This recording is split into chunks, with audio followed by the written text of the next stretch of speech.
a nível global, e a Organização dos Estados Americanos tem por objetivo regional, então na América, garantir a paz e a segurança no continente americano. A estrutura da Organização dos Estados Americanos é uma estrutura parecida com a da Organização das Nações Unidas, e aí nós vamos explicar algumas especificações contidas na OEA, que diferem um pouco da Organização das Nações Unidas.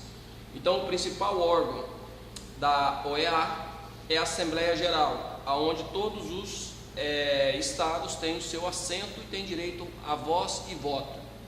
A reunião da consulta dos ministros das Relações Exteriores, então um segundo colegiado, no qual se reúne os ministros então das Relações Exteriores para participação e decisões no rumo da organização. Nós temos diferentes conselhos e nós vamos ver alguns desses. A Comissão Interamericana e a Corte Interamericana de Direitos Humanos. E aí nós vamos ver uma especialidade então da comissão, que difere, que não existe na ONU, e nós vamos observar qual é o papel fundamental dessa comissão. Temos a Secretaria-Geral, conferências especializadas, onde participam os diplomatas, delegados, responsáveis pelos estados, e alguns organismos especializados. Então, na Assembleia Geral é este órgão que tem o poder legislativo, decide então a função legislativa da Organização dos Estados Americanos, e essa Assembleia é o órgão supremo, no qual os Estados-membros que compõem a organização, todos eles têm direito a se fazerem representar com direito a voz e voto. E existe uma reunião anual, a reunião ordinária, e quantas extraordinárias se fizer necessário. E aí, no protocolo de Buenos Aires, são os 3 conselhos da organização. Nós temos o Conselho Permanente, o Conselho Interamericano Econômico e Social e o Conselho Interamericano de Educação, Ciência e Cultura. Todos eles dependendo diretamente da Assembleia Geral. Então, os conselhos, nós temos uma preocupação em caráter econômico e social, de educação, cultura e ciência. E um Conselho Permanente que decide a atuação mais próxima da organização dos Estados Americanos. E aí nós poderíamos nos referir à Secretaria-Geral, onde o secretário-geral administra o dia a dia da Assembleia, da organização. Nós temos a Corte Interamericana, que é aquele órgão responsável juridicamente para solucionar os conflitos entre os estados, ou entre os estados, e nós vamos ver uma especialidade entre os seus cidadãos.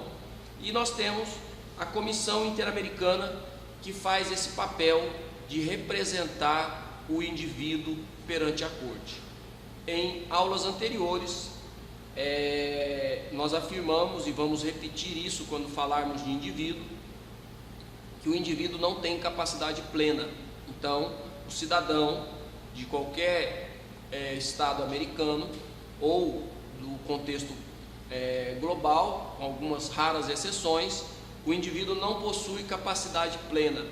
Então, nós sabemos que o grande maior violador de direitos humanos acaba sendo o próprio Estado do qual o indivíduo é nacional. E se o Estado viola esse direito inerente ao indivíduo, quem vai levar esse caso perante a corte para o Estado ser julgado se violou ou não algum direito previsto em tratados internacionais? Se fosse no âmbito interno, nós sabíamos, do direito interno de cada país, nós sabemos que o indivíduo contrata um advogado e ingressa com uma ação contra o Estado.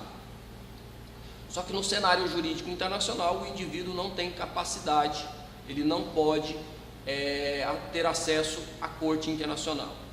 E aí, foi criado, já na estrutura da própria Organização dos Estados Americanos, a Comissão Interamericana, ou seja, a comissão, entre aspas, se assemelha àquele órgão do Ministério Público, que nós temos no direito interno, que recebe a reclamação do indivíduo, tenta uma composição com o Estado, não conseguindo uma composição com o Estado, a comissão representa o indivíduo junto à Corte Interamericana, e aí nós temos que essa Corte Interamericana, só pode ser acessada ou por estados ou por organizações internacionais. Então a comissão, como um órgão da própria Organização dos Estados Americanos, ingressa representando os indivíduos perante a Corte Interamericana de Direitos Humanos. Então é uma forma de suprir essa carência de o indivíduo não ter acesso diretamente à Corte.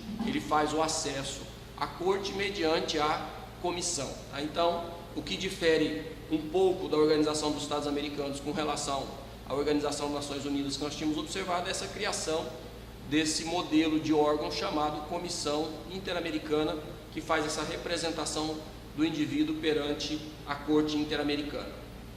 Então, essa estrutura da OEA, os principais elementos da OEA, e aí nós podemos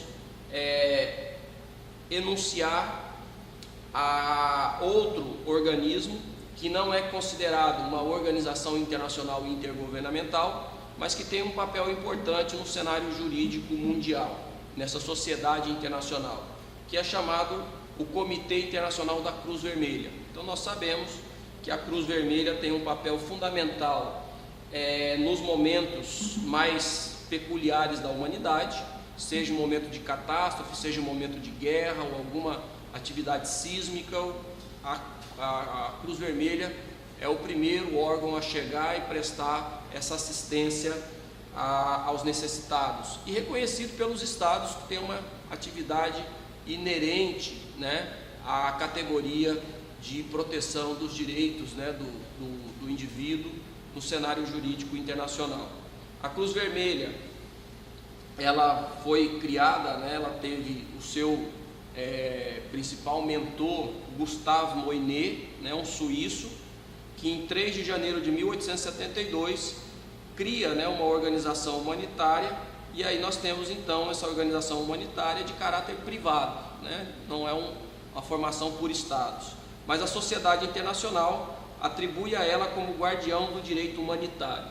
Gustave Moynet tem essa ideia, e a gente observa que o símbolo da Cruz Vermelha é a bandeira da Suíça ao contrário, né? Então as cores brancas em vermelho, a cor vermelha em branco. Então ele privilegia aí a sua nacionalidade, e a gente sabe hoje que o símbolo, né, atribuído à saúde, quando a gente busca um símbolo da saúde, a gente acaba identificando com essa cruz, né, vermelha, e aí a gente sabe que ali é o lugar onde se presta assistência à saúde. Então a gente liga a Cruz Vermelha a essa ideia de assistência humanitária.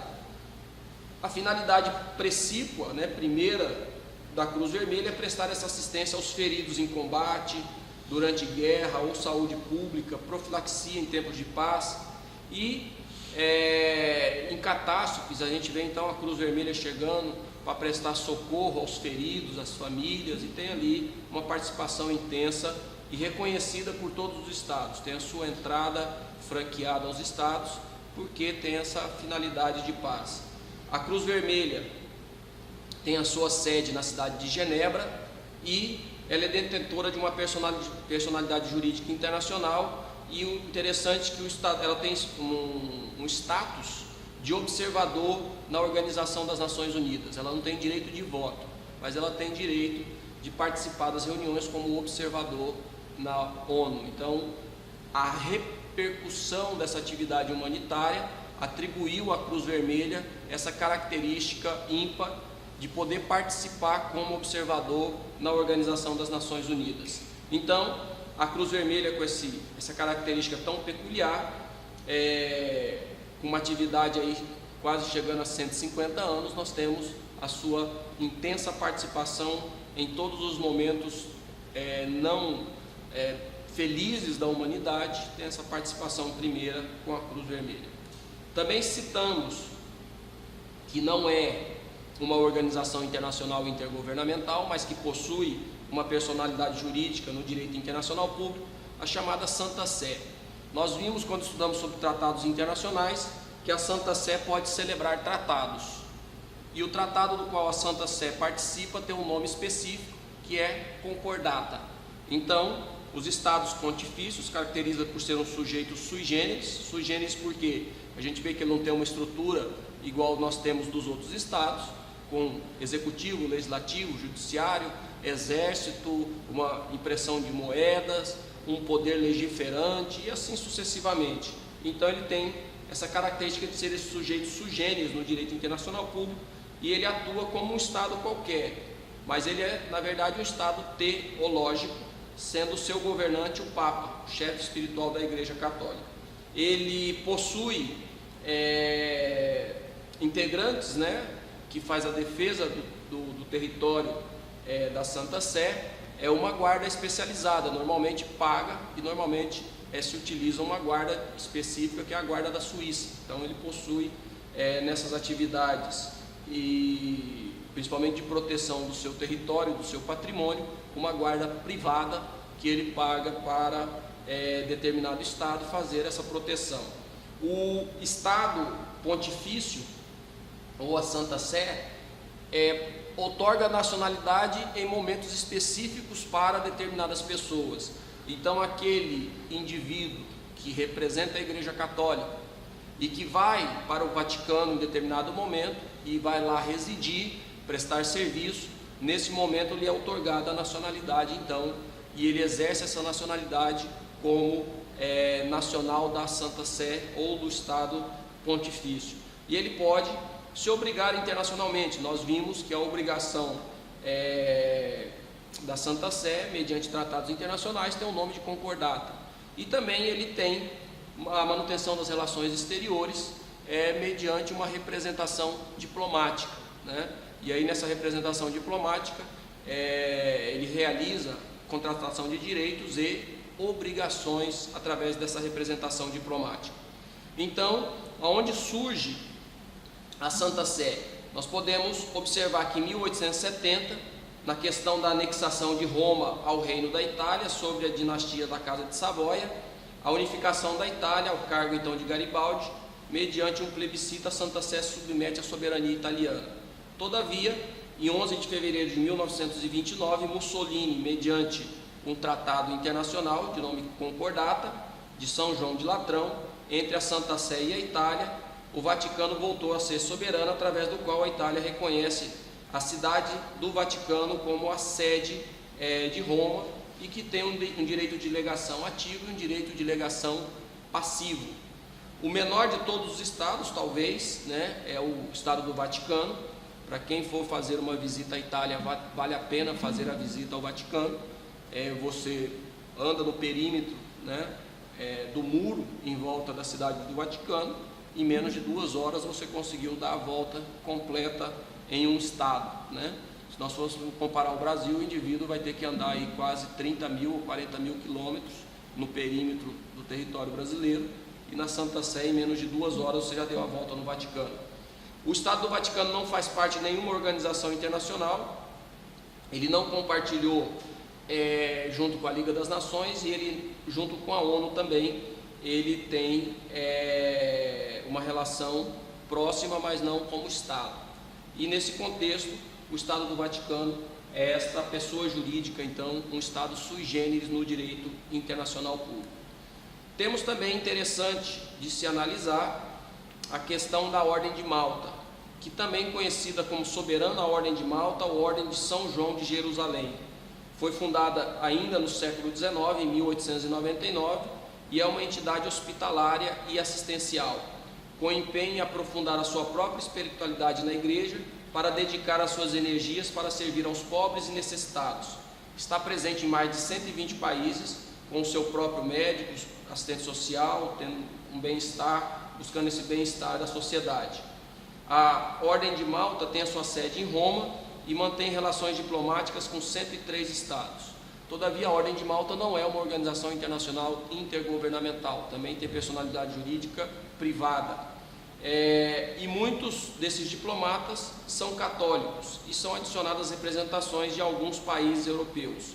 Então, a Soberana Ordem de Malta tem essa característica peculiar também no cenário jurídico internacional.